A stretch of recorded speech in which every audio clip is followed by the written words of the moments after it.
Hello everyone, welcome to our channel. We are here today at the Bamban Museum where we are diving into a pivotal moment of the World War II. The historical flag raising on the Mount Suribachi during the Battle of Iwo Jima. These events which occurred on February 23, 1945. This is not just a defining moment in American history, but also hold a deep significance for the Philippines and its people.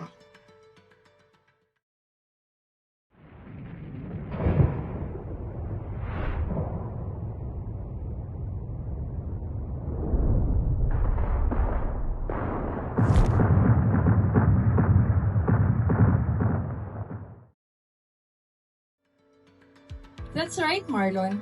The raising of the American flag on Iwo Jima became an enduring symbol of courage, sacrifice, and unity. It's an iconic image that echoed through history, but its story doesn't end there. Today, we're exploring its broader significance, especially how it resonates with Filipinos, who are also part of the larger Allies' struggles in the Pacific.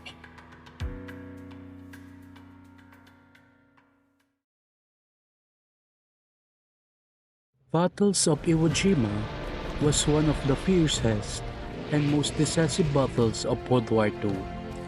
The US saw Iwo Jima as a strategic island that could serve as a staging ground for air raids on Japan. The Japanese forces, entrenched in caves and bunkers, fiercely defended the island and making it a difficult and bloody fight.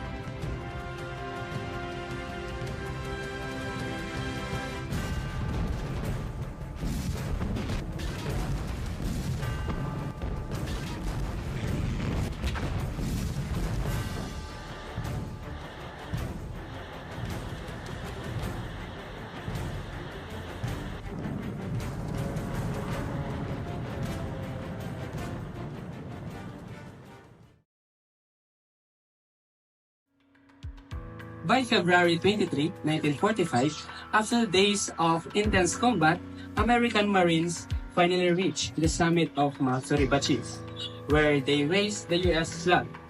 This moment of triumph was immortalized by photographer Joey Rosenthal, and the image of the flag flying high became one of the most powerful symbols of American military resilience. It wasn't just a victory for the US, but it was a sign of hope for all nations fighting for freedom.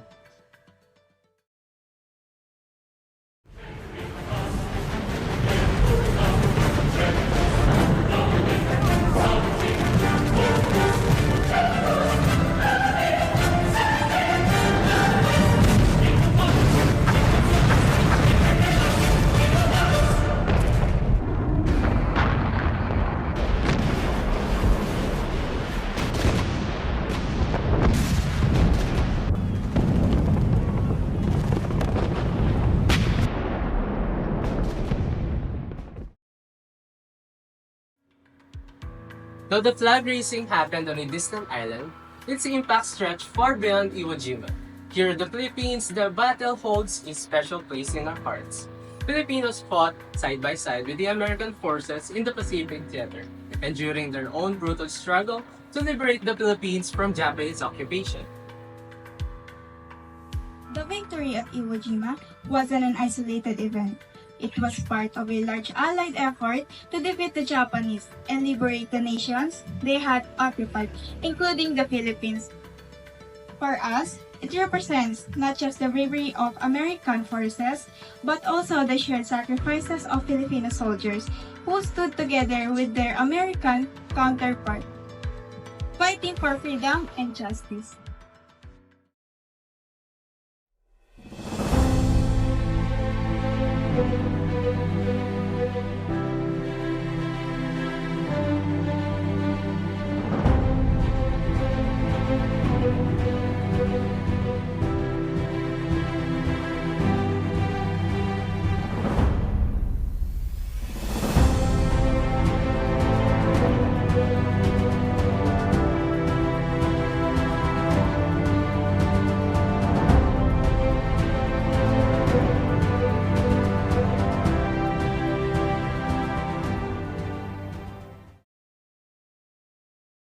And today, the Filipinos continue to honor the shared history through memorials, ceremonies, and celebrations of bravery.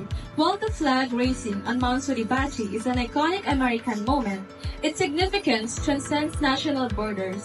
It's a powerful reminder of the collective sacrifice made by all Allied forces during the war, including Filipinos, who contributed greatly to the victory.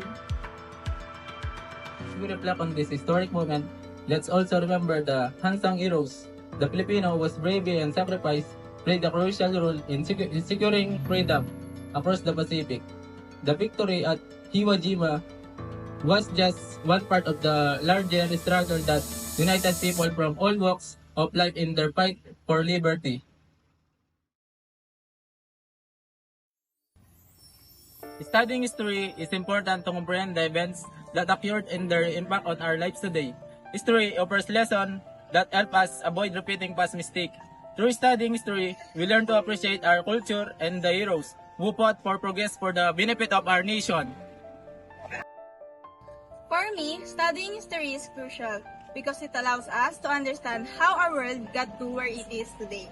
By studying history, we can learn from our mistakes, gain knowledge about different cultures and societies, and become more critical thinkers. For me, the significance of history is that it gives us knowledge about life in the past. It helps us understand how events shape the world we live in today. By studying history, we can see the connection between past and present, which help us understand why things are the way they are. History also teaches us to find the truth.